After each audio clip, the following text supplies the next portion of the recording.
1,200 people were killed and 250 people abducted last October. Addressing MPs in the Commons this afternoon, Sir Keir Starmer has paid tribute to all those affected. Our thoughts today are with the Jewish people around the world, the Jewish community here in the United Kingdom, and all those that we lost a year ago. A GP's been jailed after being found guilty of a series of indecent assaults on 7 patients in Berkshire. 65-year-old Dr Stephen Cox from Shropshire has been sentenced to 22 years.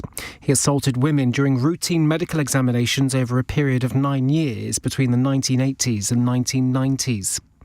In Northern Ireland, 4 people have been taken to hospital after a school bus carrying dozens of children overturned in County Down.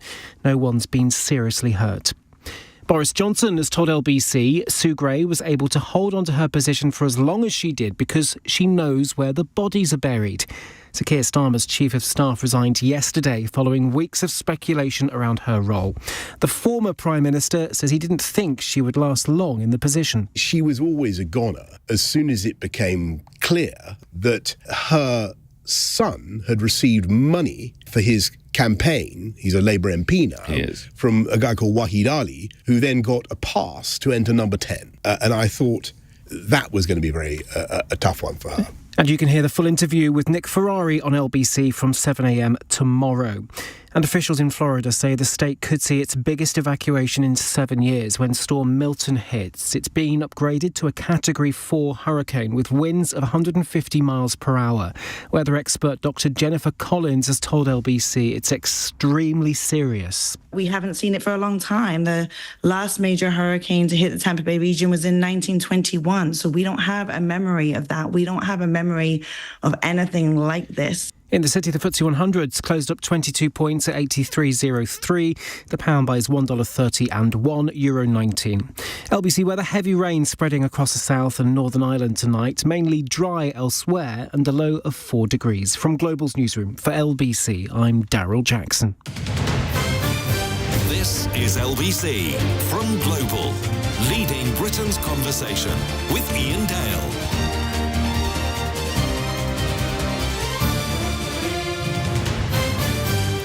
Hello, a very good evening. It's 9 on LBC. It's time to talk to the 4th Conservative leadership contender. As I say, we've talked to Kemi Badenoch, to Tom Tugendhat and James Cleverly. So tonight it's the turn of Robert Jenrick to take my questions and also your calls. The number to call 0345 6060 973. You can WhatsApp on that number or also text on 84850. And as you can tell, because I'm looking into the camera, we are streaming this live on Global Player if you'd like to watch us as well. Robert, welcome. Good to be here. Good evening. Do you wish it was all over? I mean, it seems to have gone on for so long. It has been quite a long process. Well, because I didn't know I was going to hold my seat at the general election, I haven't really stopped since April. It's been 4 or 5 months now, but it was only a month ago. What do you attribute it to that you have become the leader of the field, which in many ways for you it's a good thing, but the leader of the field doesn't always pull through in the end, as I remember from being Chief of Staff to David Davis in 2005. Yes. Why do you think... In fairness, I wasn't the front runner when No, but you've began. become the front runner. That's right. And I think that's quite interesting because when you announced that you were going to stand... I mean, I will admit, I didn't think that you would be the front runner, but you've become it. What do you put that down to? Well, it's a good question. I'd like to think that it's because I've actually been painfully honest about where we went wrong. So I've been willing to admit that we've just lost our worst ever electoral defeat. And you can't respond to that just by putting your fingers in your ears, pretending nothing's happened. You've got to do the hardest thing of all in politics, which is to say, perhaps we didn't get everything right. And I've said that about immigration, but also the economy and the NHS. And I've also tried to think carefully about what do we actually need to do? What are the serious answers to some of those challenges? How can we begin slowly to rebuild the public's trust and confidence? And I haven't stood for continuity. I've stood for change. I think the party itself, our operation, has to change a lot. And I think our offer to the public has to change a lot because the brand of the party is the worst I've known it. And I've been involved in the party for a long time. And the public will not rush back to us and have buyer's remorse, however bad this Labour government might be. We're going to have to demonstrate to them that we have actually learnt our lessons, that we've listened to them, and that we've changed.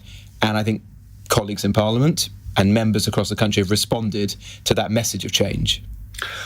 Haven't you just tacked to the right, though, because you rightly probably come to the conclusion that the Conservative Party membership is right of the electorate, and instead of being seen as a sort of, I mean, I've always seen you as somebody who is essentially a David Cameron-type Conservative, and yet in this contest you seem to be appealing to, let's say, the pretty hard right of the party. Is that a deliberate tactic on your part? Well, I'm not embarrassed to be described as being on the right of the party. That's certainly what some people have said in this contest. But I don't really see it in those terms, to be perfectly honest. I think those sort of crude labels of being on the left or the right don't quite work. What I'm interested in is what I would describe as the common ground of British politics. Where are millions of people in this country, most people in this country? And the principal issues that I've campaigned on in this election, and in fact for a long time before then, immigration, the economy and the NHS, are shared by almost all of our fellow citizens, whether they voted Conservative, Lib Dem, Labour, Reform, or in fact didn't vote at all. And what I'm most interested in are what are the serious, practical solutions to those problems. And it's fair to say on immigration, my experience at the Home Office led me to the conclusion that the practical solutions to those problems are quite robust ones. That just splitting the difference, seeking consensus isn't going to work. You'll continue with this cycle of broken promises. And so I did come to very firm conclusions on that issue.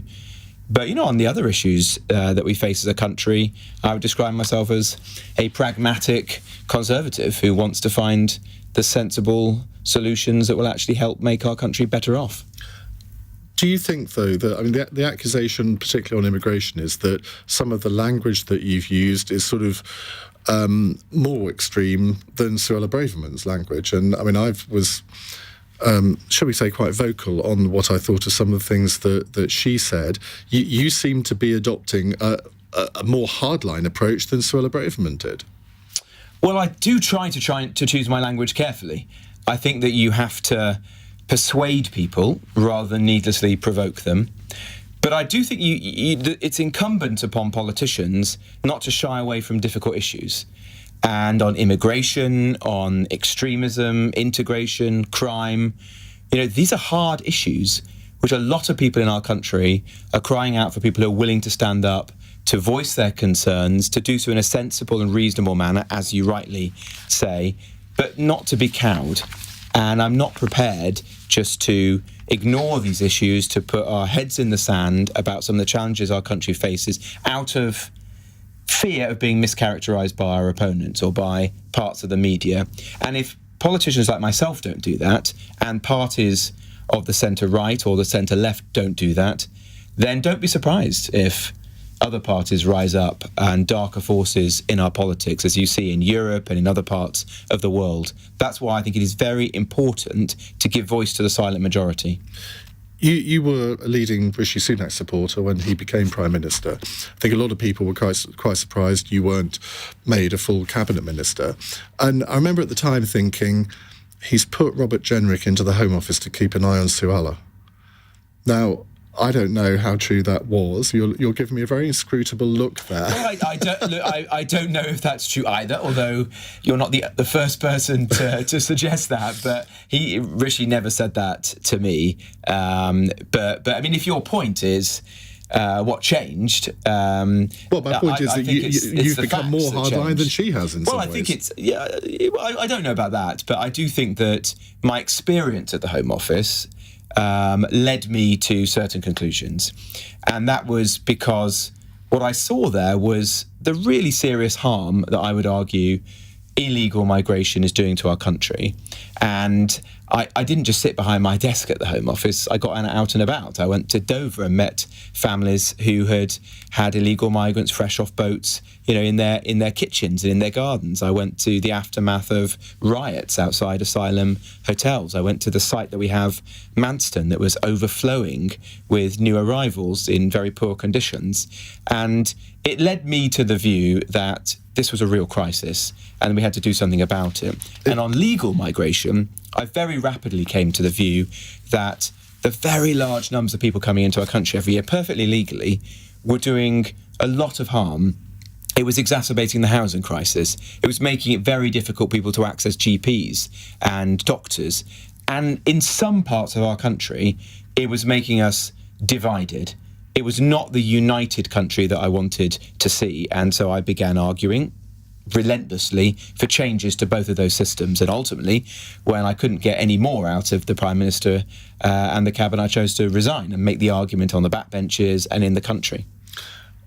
You mentioned your visits in Kent. I mean, on one of them, and this is well known, you asked for some cartoon characters to be painted over in an asylum reception centre, which was made partly for children. And I think that's been something that sort of affected your reputation. You may say, well, it's just people on the left who are worried about this, but why would you even think of doing that?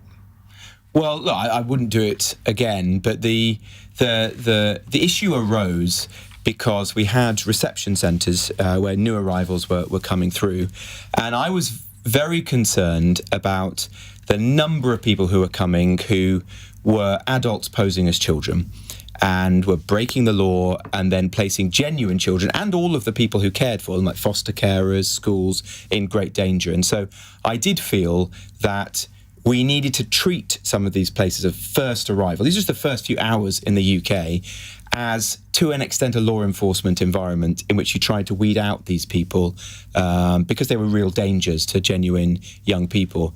I also worked very hard to try and look after the actual children, the real unaccompanied children who were coming or still are coming into our country. We were housing them in very rudimentary hotels at one stage in places like Kent and Sussex, and I had those closed and tried to help those children get into foster care as quickly as possible. So I wouldn't want to do anything that was anything other than compassionate in the way in which we care for people coming into this country in genuine need. I mean, in fact, I was the first Member of Parliament to have Ukrainian refugees come and stay with my family. So I personally care, and I want our country to be a big-hearted country, but I also think there are limits, and we've got to make sure that, particularly where people are playing the system, adults are playing the system, that we treat it in a proper and robust manner. How would you change the tax system? Well, tax is too high in this country. I think that's clear. I would like to see a system where we reward work more than we do today. But I don't think that it's a serious and credible response simply to choose your least favourite tax and say that you would cut it. I'll just get rid of this tax or other. The way to grow an economy, and we need economic growth in this country, we've had a long period now of low economic growth, is to pursue actual reforms. And those reforms are ones that I've set out over the course of this campaign. I think we've got to get the country building again by ensuring that our planning system works better. And we've got to help more people off welfare into work.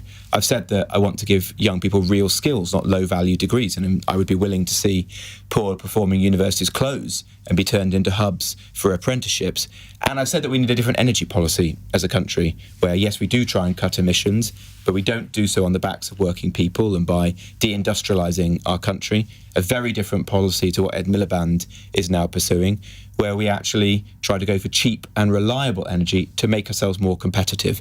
So what I want to do is draw up what I would argue are serious solutions, economic reforms, akin to the kind of reforms that we as Conservatives did in the 1980s, which improve the competitiveness of our economy. And that is the way, ultimately, to drive economic growth, begin to cut taxes sustainably. Do you have a target for cutting income tax, for example? Well, I've said in recent interviews that I would like to see, at a minimum, the tax rates return to being index-linked, so we're not drawing more and more people into those higher bands of tax. That's unfair. It's not what the tax system was designed to be. But I think you've got to pay for those things. I'm a fiscal conservative. I think that there are lessons to be learnt from what we did in the autumn of 2022 under Liz Truss with the mini budget. I think we lost a lot of economic credibility as a result of that. That was careless and cack-handed.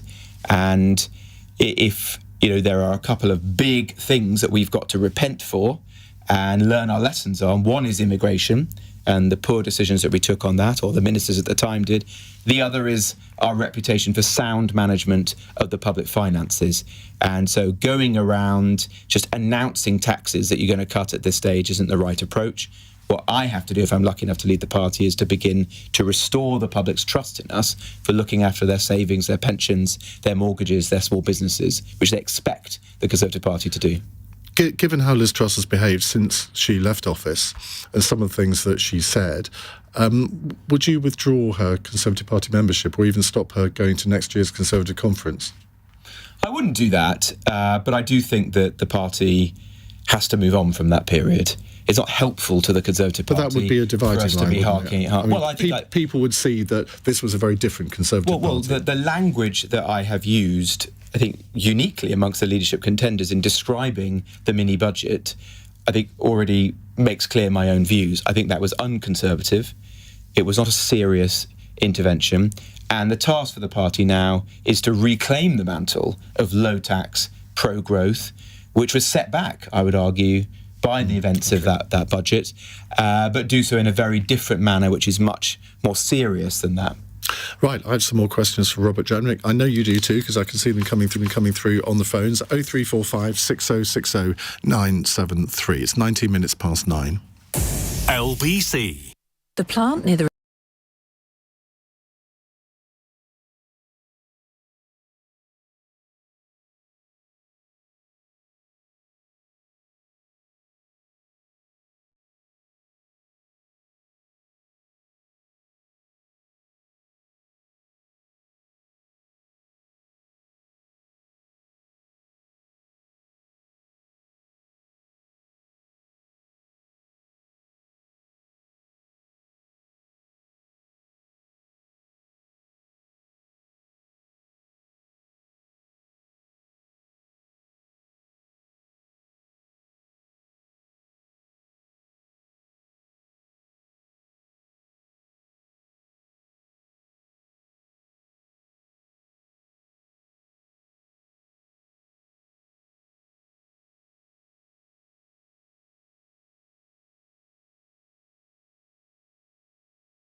On LBC. 21 minutes past 9 on LBC. I'm very disappointed in you, Robert Jenrick, I have to admit, because I thought your team were going to give you a baseball cap from your campaign to give to me so I could wear it on air. Because, everybody likes clothing freebies nowadays, don't they? Well, Keir Starmer does, yeah, that's for sure. And you have the slogan on the front of it, what was it? I want Bobby J, something like that. Yeah, it was a tongue-in-cheek. Would you like to tell us what Bobby J means? I'm just playing off Bobby Kennedy as far as I'm concerned. I don't know what's going on within your mind. You haven't looked it up on the Urban Dictionary at all. Well, you've just educated me in the break, Ian. I don't know if you want to share that with I think you know exactly what it meant before you did it. But anyway, let's not go there any further. People are wondering what I'm talking about. It's another name for, as the Sun would put it, a sex act. Should we leave it there? I think you should do. Now, you resigned from the Cabinet, we all know that, but you also were sacked from the Cabinet as well, which hasn't really been brought up in this campaign very much. Do you want to just explain the circumstances of what happened there? Well, you'd have to ask Boris Johnson, who was the Prime Minister at the time. To my mind, and I think Boris has confirmed this subsequently, the root of the issue was actually the planning reforms that we were doing, which were aimed to build more homes in the country.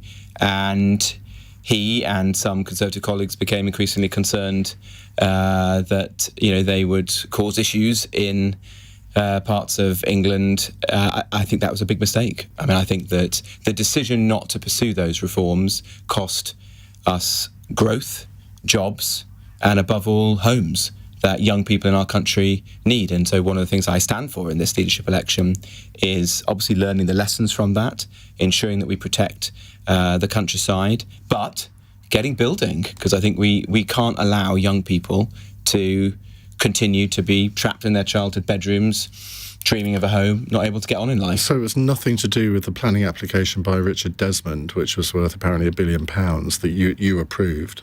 I don't think it was, no. Having spoken to Boris afterwards and over the course of the last few years, I think it was a reflection on the fact that he felt that the planning reforms that we'd pursued together were landing badly with colleagues in Parliament.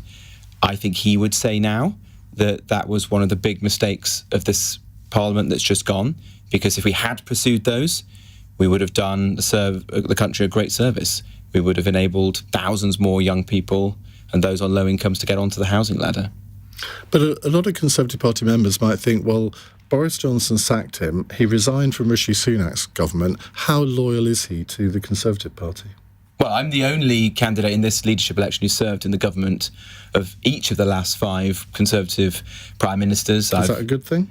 Well, I think it shows that I can work with a very different group of people, that I'm a loyal servant of the party. I joined this party aged 16 years of age in 1997 in Wolverhampton. Not many 16-year-old Conservatives in Wolverhampton in 97. Not many Conservatives in Wolverhampton in 1997. But I don't apologise for or resile from the decision to resign at the turn of the year. Ultimately, I wasn't willing to take through a piece of legislation on Rwanda through Parliament, which I knew wasn't going to work. And I would argue that most of my colleagues in the Cabinet knew that it wasn't going to work, that it wasn't sufficiently strong, that we wouldn't stop the boats. But I was not willing to be just another minister who made promises on an issue of such importance to the country, knowing that I would break them. And so I decided to leave the Cabinet, make an argument in Parliament on the backbenches. Ultimately, I tried to amend the bill with the support of 60 other Conservative colleagues. I think if I had been listened to at that point, we would have done a lot better at the general election. I can't promise that we would have won, but we would have done a lot better. And we would have got flights off to Rwanda. We would have begun to break the business model of the people smuggling gangs. Do you seriously believe that the Rwanda scheme provided any deterrent at all? Because I can see the argument if you say, well, look, 80% of illegal asylum seekers are going to go to Rwanda. I can see that as a deterrent. But not if the Rwandans could only take sort of a couple of hundred a year. That if I was somebody wanting to get to this country, would I think of that as a deterrent? I don't think I would. Well, firstly, you do have to have a deterrent. We can come on to whether the Rwanda scheme was set up to be the deterrent that's necessary, but you certainly have to have a deterrent. And I was not somebody who just focused exclusively on Rwanda. In the year I was in the Home Office, I travelled around Europe, I did diplomacy, I signed the deal with Albania, went to North Africa to try and do deals with some of the countries there. Got deportations up by 80%, increased fines for illegal employers like nail bars and car washes, you name it. And as a result of an immense amount of work by me and the Home Office during that year, we reduced the numbers coming across by about a third. And I came to the conclusion that we would be hard-pressed to go much beyond that without adding in a very powerful deterrent into the system. Now, Rwanda was the only credible deterrent that was on the table when I was in the department. I think you're right to say that it needed to be scaled up so that you could take more people than just the hundreds rather than the thousands. It was never a limited scheme, actually. You could do more. So basically, if you become Prime Minister after the next election, you'll reintroduce it? I would do, but, and it's a big but, what I want to do is strengthen it, not scrap it like Keir Starmer has done, but strengthen it. And the conclusion that I came to was the only way that would work is if we leave the European Convention on Human Rights, because that enables us, Iain, to detain somebody immediately upon arrival and then remove them without this merry-go-round of legal cases that currently But other occurs. countries deport people who are illegal asylum seekers without the intervention of the European Court of Human Rights. Isn't this something just designed to appeal to the right of the party again? No, I don't think so. I mean, firstly, no European country is good at deporting illegal migrants. Returns rates are very poor in almost every European country. And our system is almost uniquely ill-equipped to handle this issue because we're a common law country. So if we get an adverse hearing in Strasbourg, our courts then start to apply that almost immediately to all the copycat cases that come through. I think that we have to leave the ECHR and replace it with a British Bill of Rights, which would enshrine our rights and liberties into English law. And that would mean ultimately that our Parliament and common law are in the driving seat, not a foreign court in Strasbourg. It's not reformable, as some others would like to suggest. There's 46 member states, from Iceland to Andorra to Turkey. You're never going to get them all to agree on how to do this. Well, you don't if you don't try. Well, there's no process to do that. There's no consensus on what it would look like. It would be a job that would take decades and would be as doomed to fail. So you're as happy David that we are Cameron's then in the same renegotiate status our as membership of the EU? Belarus and Russia, the only other countries not in the ECHR, which we drafted back in, 1951? Well, there's 2 points there. Firstly, the document itself is a noble document. As you say, it was drafted in the aftermath of the Holocaust, the horrors of Stalinist Russia, but it has been twisted out of all shape and is now treated by the court itself as a living document where they're constantly intruding into new aspects of life. And the sorts of things that Churchill, tried to enshrine in it, like the right to a family life, are now used to protect terrorists or foreign murderers. I mean, I'll give you an example. Last month, a Ugandan beat somebody to death, a Ugandan immigrant beat somebody to death in the back of an ambulance in London, and then the court refused to send them back to Uganda because the court said that under the ECHR, Uganda couldn't guarantee their mental health care. I mean, it's laughable, but it's also disgraceful. And that's the sort of thing that I am not prepared to accept. Right, we'll come to your calls to Robert Jenrick in just a moment on LBC. It's 9:30. Let's get the news headlines from Daryl Jackson. Services have been held to mark exactly 1 year since the October the 7th Hamas attacks inside Israel. 1,200 people were killed in a surprise rampage and 97 hostages are still missing. Meanwhile, there are new evacuation orders in Lebanon as Israeli airstrikes continue to target Iran-backed Hezbollah. In Gaza over the past year, the Hamas-run health ministry says 41,000 people have died. And a major incident's been stood down over an overturned school bus in County Down. 4 people were taken to hospital near Carrador. LBC weather, heavy rain spreading across the south and Northern Ireland tonight. Drier elsewhere and a low of 4 degrees. Nick Ferrari at breakfast on LBC. He was the most divisive Prime Minister in decades, but in my extended interview with Boris Johnson, is he now ready to apologise over Partygate? Anybody who thinks that I was partying, having a knees-ups in number 10... You don't know about the parties when I understand your own son's swing was broken.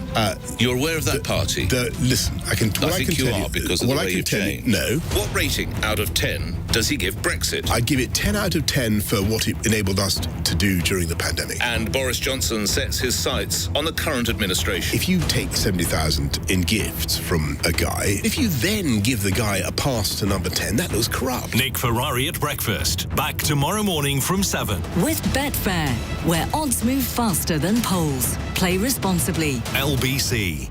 It's wrong to lower prices.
Call 0345 6060 973. Text 84850. Alexa, send a comment to LBC.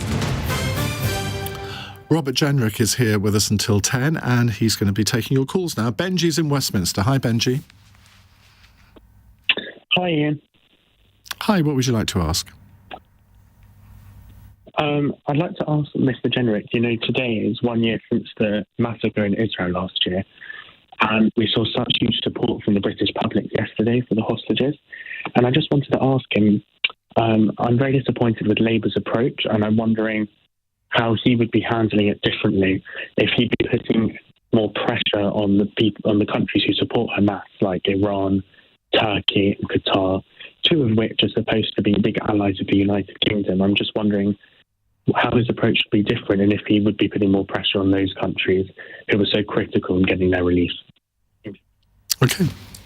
Well, very good question, and it was a real honour yesterday to go along to the memorial that was held in Hyde Park, and I actually met the mother of the remaining British hostage just before the ceremony started up. Because she's been forgotten, hasn't she? I'm amazed, and perhaps I'm as much to blame as anybody else for this, but I'm amazed that this has been referred to so little in Parliament over, even in fact in the statement I went to today. I mean, people did raise it, including Keir Starmer and Rishi Sunak, but not as much as you'd think. And we should all know her name, but people don't.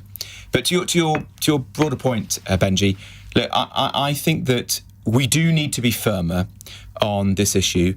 I was disappointed that Labour chose to do a series of things after coming to office, which I would argue were putting the interests of the Labour Party above actually taking the issue forward, like doing some tokenistic removals of arms licences to Israel, which will make no difference whatsoever to Israel's ability to defend itself, but just damages our relationship and appears to be David Lammy posturing rather than getting to the heart of the issue. I do think we should be much firmer with Iran. And this is a criticism both of this Labour government and of the Conservative government just gone. I think we should prescribe the IRGC, the Iranian Revolutionary Guard Corps, and that, I made that argument when we were looking to prescribe Hamas and Hezbollah in full in the past, and officials at the Foreign Office said, oh, you can't do that for various reasons. We'd look very foolish if we hadn't done that then. I think we should show our intent by fully prescribing the IRGC. And we should put more pressure on those countries around the world who are working with or harbouring Hamas and use the full strength of the British state to make that argument. I don't think we should be uncritical friends of Israel, incidentally. I mean, I'm a very strong supporter of Israel as the only democracy in the Middle East, but we should be advising them, providing them with good wise counsel, but we should be standing with them because they are ultimately trying to cope with immense challenges, being surrounded by these vociferous enemies, these terrorist groups like Hamas and Hezbollah. Benji, thank you for that. Let's move on to Umar in Grimsby. Umar, what would you like to ask? Umar, are you there? No, the connection isn't there. So Mohammed's in Ealing. Mohammed, please go ahead. Hi. Hello, hi. Good evening, Ian, and good evening, Robert. I hope you're both doing pleasantly well this evening. We're not doing too badly. Carry on. Just first I wanted to say, Robert, you look like a future leader of this great country of ours, and good luck onto your campaign. Two questions I wanted to ask you is, one, I think it's a question and a bit of a saying as well, is that your argument on immigration is pivotal to the survival of our great nation. I think a lot of people speak about immigration and are politically correct about it. If you were in power today, what moves would you take in tackling immigration, both legal and illegal, and what drastic measures would you take to bring those numbers drastically down? And my second question is law and order. At the moment, the police have lost complete control of our streets up and down the country. What would you do to restore proper police leaders in our criminal justice system? Well, two very important questions. Look, on legal migration, I feel that we have to reduce the number of people coming into our country very significantly. Look, in the 25 years prior to 1997, what's called net migration was 59,000 in that whole period, 25 years. And then in the 25 years since then, it's been 5.9 million. And so that has put huge pressure on our housing, our public services. I think it's undercut the wages of some workers in this country. And it's also, I think, made us less united, because you just can't integrate 1.2 million people into a small country in a single year. But wasn't Brexit supposed to fix that? I know you voted Remain, but surely that was one of the whole arguments that a lot of Brexiteers put forward, that it would cut immigration. Well, it did and it didn't. Brexit gave us, for the first time, control of the levers of legal migration. It ended free movement. It enabled ministers to make decisions. But then the ministers at the time made bad decisions. They ended up creating a system which was much more liberal than the one we had when we were in the EU, and the numbers of people coming over increased dramatically. I fought as a minister to reduce it. It succeeded. But how could that be when you had Priti Patel as Boris Johnson's first Home Secretary, Suella Braverman as his second, you then under Rishi Sunak as Minister for Immigration? I mean, this doesn't add up. Well, the system, the die was cast in the design of the system in 2020. So the points-based system, remember in the referendum everyone said you'd have an Australian points-based system. They ended up creating a system which was neither Australian nor points-based, and it meant that people could come in very large numbers. And they were mostly lower wage, lower skilled people. And those people, good people, but they tend to be people who cost the taxpayer money rather than putting money into the system. And what I want to see now is the UK to have a proper philosophy behind its immigration system. Let's be the grammar school of the Western world. Let's reduce the number of people coming in, but let's try and attract people who we really need, who will be net contributors to our country. And then let's integrate people properly. But sure, well, I think we do a better job than most European countries of integrating people. I think most immigrants certainly think that. I think it's better than some, but I wouldn't go so far as to rest on our laurels, because you only have to go to some parts of our country to see people who are living parallel lives, who are not in well-integrated communities. Like where? Parts of Leicester, Bradford, Birmingham, parts of East London. You've seen incidents over the course of the last year or so in each of those places where there's been intercommunal tensions, occasionally intercommunal violence, and that worries me. I think we've got to change as a country, because we're actually quite a divided country right now.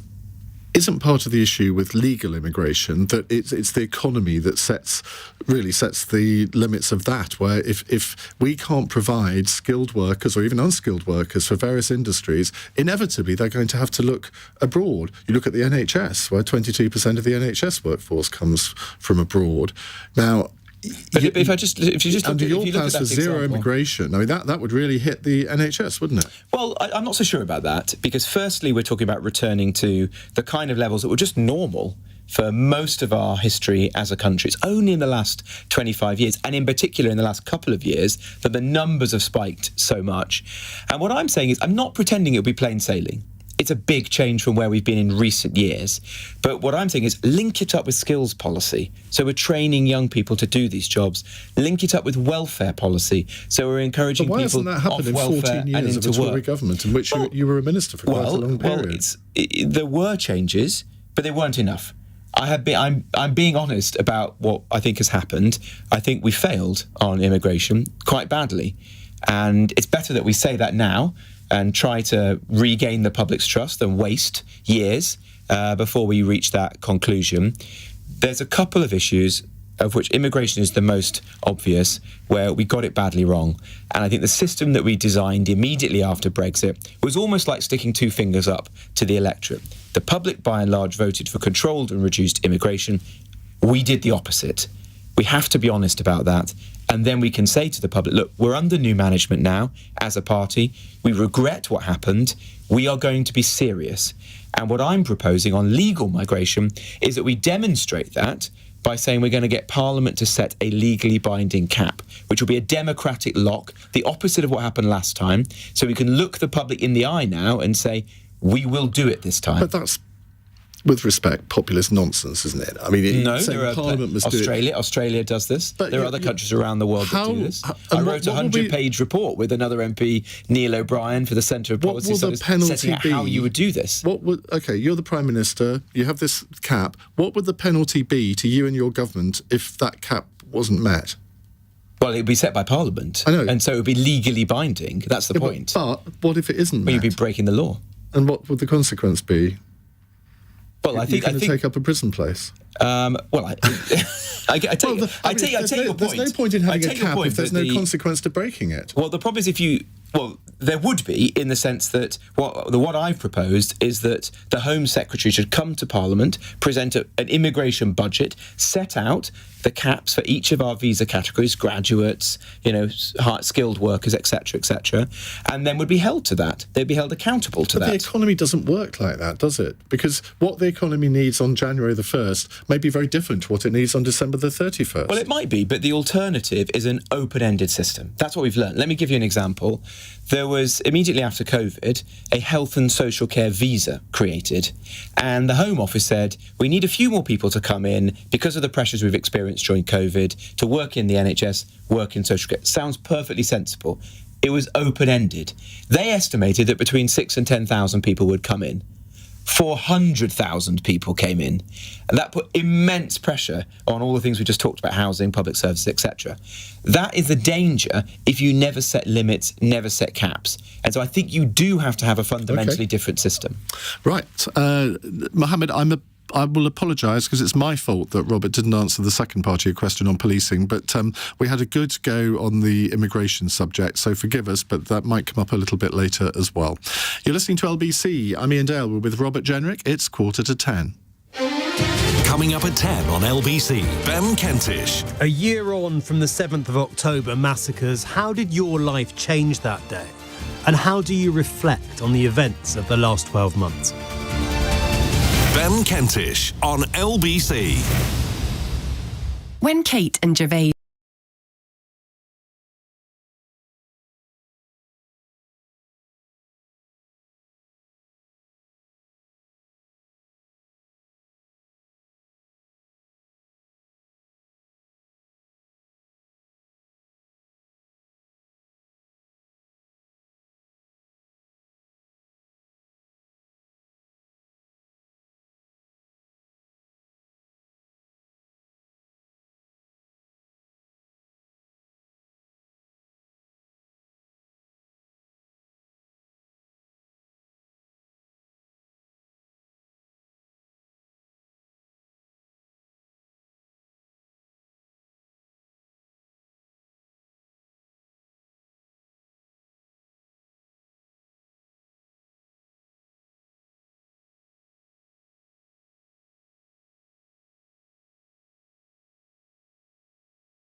LBC with Iain Dale. Call 0345 6060 973.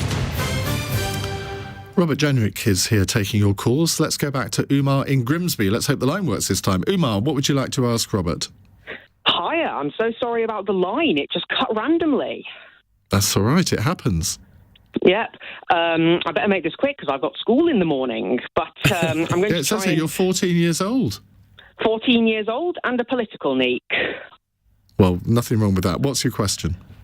Right, so my question is, first of all, before we start, I'd like to just start this in memory of the hostages and those who were massacred on October 7th and the children in Gaza, the humanitarian crisis.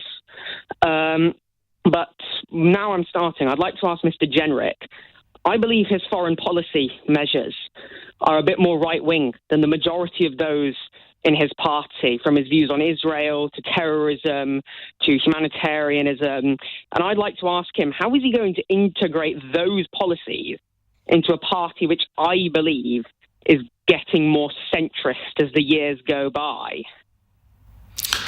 Translated, and sorry, that sounds very patronising. I didn't mean to sound like that, Umar, but it's a bit like Keir Starmer campaigned in his leadership election campaign as being quite a bit of a lefty, and he's gone back on all of his promises in that campaign. How can centrist Conservatives, and I'm taking this as what Umar sort of really is indicating, how can they be confident, or how can right-wing Conservatives be confident that you will stick to what you're saying, which Umar's describing as right-wing? Well, I hope that they will have confidence in me by the fact that I have a plan. I've actually set out these things in some detail. There are those who say, campaign in very broad brush, just talk about principles and values. And of course that matters, because the Conservative Party, like any political party, has to stand for something, and you have to know what its enduring values are.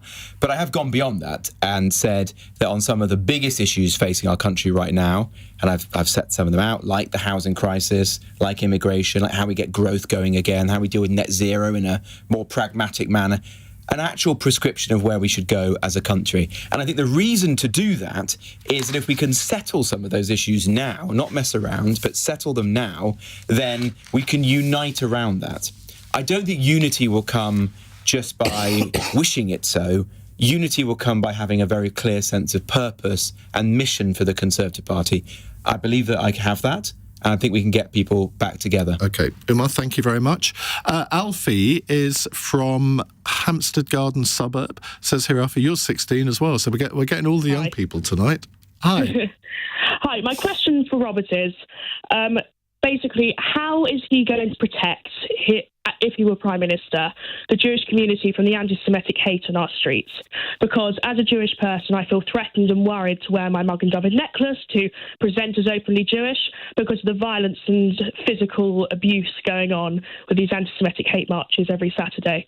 I feel threatened to, go up to town on a weekend because there's this two-tier policing and they're not I don't feel they're protecting us as a Jewish community.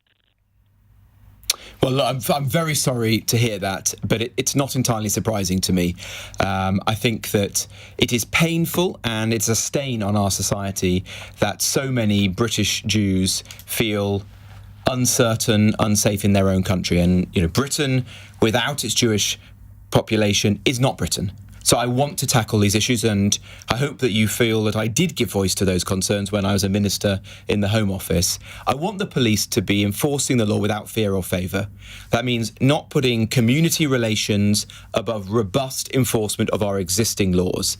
It is not right that somebody is shouting jihad off Oxford Street, or that genocidal chants are being broadcast onto Big Ben. The police should be taking action against these things, and if I was leader of the Conservative Party, just as I did when I was a minister in government, I would be pushing them to do so. Matt Twist, the Deputy Commissioner of the Metropolitan Police, has himself admitted that some of the initial steps the Met took last year were not right, and that they should have approached this in a different and more robust manner. That's what we need. I am worried that there is a real perception in the country now of two-tier policing, and we must eliminate that. We've got to push the police to be robustly enforcing the law. But just by repeating that, you kind of enforce it, don't you? Would you genuinely believe that the police are deliberately policing one group of people different to another? I think there is evidence of that, yes. I think that if you look at the way in which the protests have been managed, I think if that was, these are the post-October the 7th protests, I think they would have been policed on occasion in a different way if these were far-right protests. And you just said to Alfie that Britain without its Jewish community would not be Britain. Would you say Britain without its Muslim community would not be Britain? Yes, absolutely. Look, I think that you've got to... I only ask because... No, you're right to challenge me on that. I think you've got to call out violence, thuggery, abuse, wherever you see it. And the problem we have in British politics today is that people are squeamish and selective. And so some people are willing to call out the far right, but not the sectarian gangs, and vice versa. If I'm leader of the party and, if I was lucky enough to be Prime Minister, leadership is about calling out violence and thuggery from whichever quarter it comes. Alfie, thank you. Let's move on to Paul, who's a first-time caller in Mill Hill. Paul, hi, would you like to ask your question? Yes, thank you, and good evening. Thanks, Ian, and hello, Robert. And I'd just like to also echo the sentiments of the preceding caller and thank Robert for what he said. I think we live in an era which is the most visceral and cruel since World War II, where basically the only power that really matters now is hard power and the ability to demonstrate will. And I feel that the decision to give off the Chagos Islands is actually disastrous. It's going to make us look weak. It's going to undermine the Falklands and Gibraltar. And also, when you look at places like Russia, when Putin will literally throw hundreds of thousands of own people for a territorial war, Ukraine bravely defending themselves. Look at the sadism of Hamas and October 7th, and then Israel's robust response. This is a world where hard power matters. And us literally bending the knee and showing weakness is just going to be punished. And I just wanted to make that clear and see whether I realise he's obviously got, if he'll be leader of the Tory party, but I understand there's, not many MPs. But what he can do is sort of support the issue out that the Chagos Islands actually makes it more difficult for the United Kingdom to be taken seriously because people will say, well, how can you do this? Yeah, really good question. Well, I went to the statement that David Lammy gave in Parliament a few hours ago, and I thought it was a completely shameful one. He was unable to explain why they've done this. We have ended up compromising a critical military base, which is now going to be, at the mercy of a foreign country. We've given up British sovereign territory to an ally of China. And why? Well, I would argue we've done it because we are more concerned, or the Labour government is more concerned about the opinion of a global diplomatic elite and contested notions of international law than the interests of the British public and the national interest of this country. And I think to your broader point, you are absolutely right. We are living, and you're going to grow up in a period of almost unparalleled danger with rising authoritarian states around the world. We've got to be clear-eyed. We can't be naive about that. We've got to be investing more in our armed forces. I've said that in a world of hard choices, I would take money from our international aid budget and spend it on our armed forces because that is a better way in these circumstances for the UK to be defending our own people and our interests. And I think how much would you take?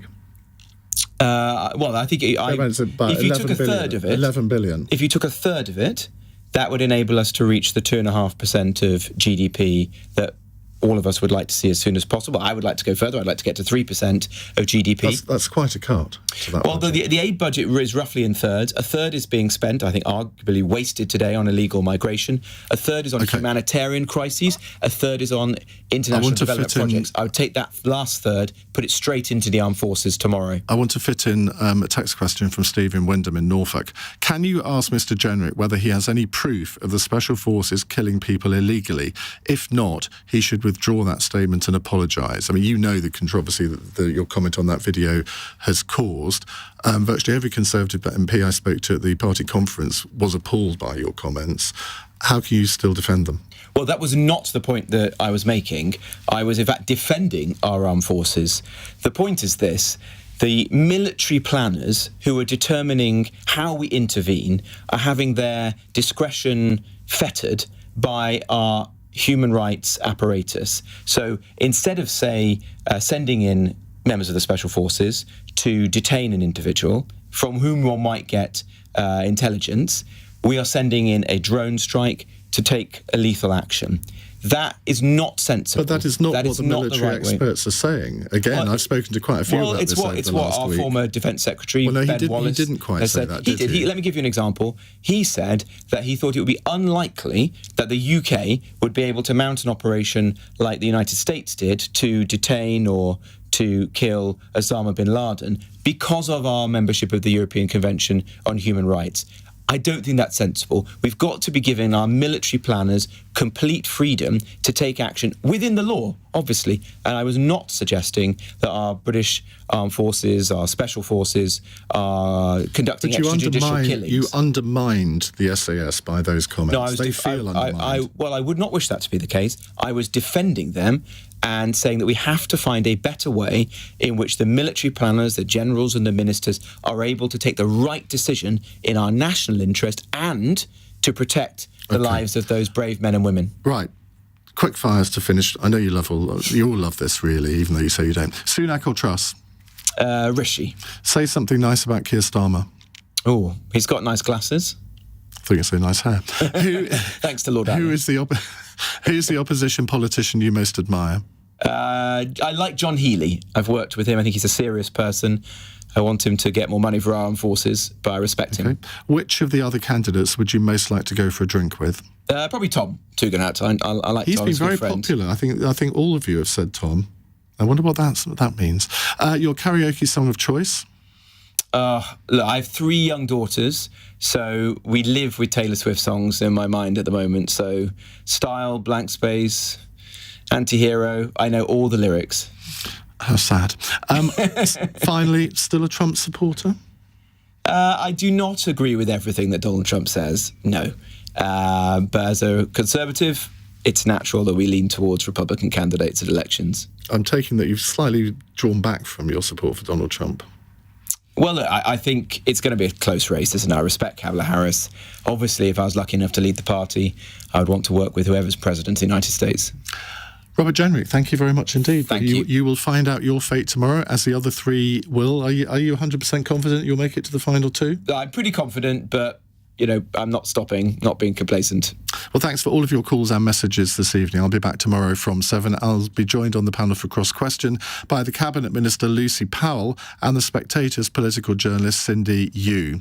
Coming up at 1 on LBC, it's Richard Spur, but right now, a little bit late, I'm afraid, it's Ben Kentish. Iain, thank you very much indeed. Hello, a very good evening to you. Tonight. For so many, the pain and horror of that day is acute today as it was a year ago. The world commemorates the first anniversary of the 7th of October massacres that left over 1,200 people dead in the biggest attack on Jewish people since the Second World War. And I know for a lot of people, not just in Israel and around the world, but in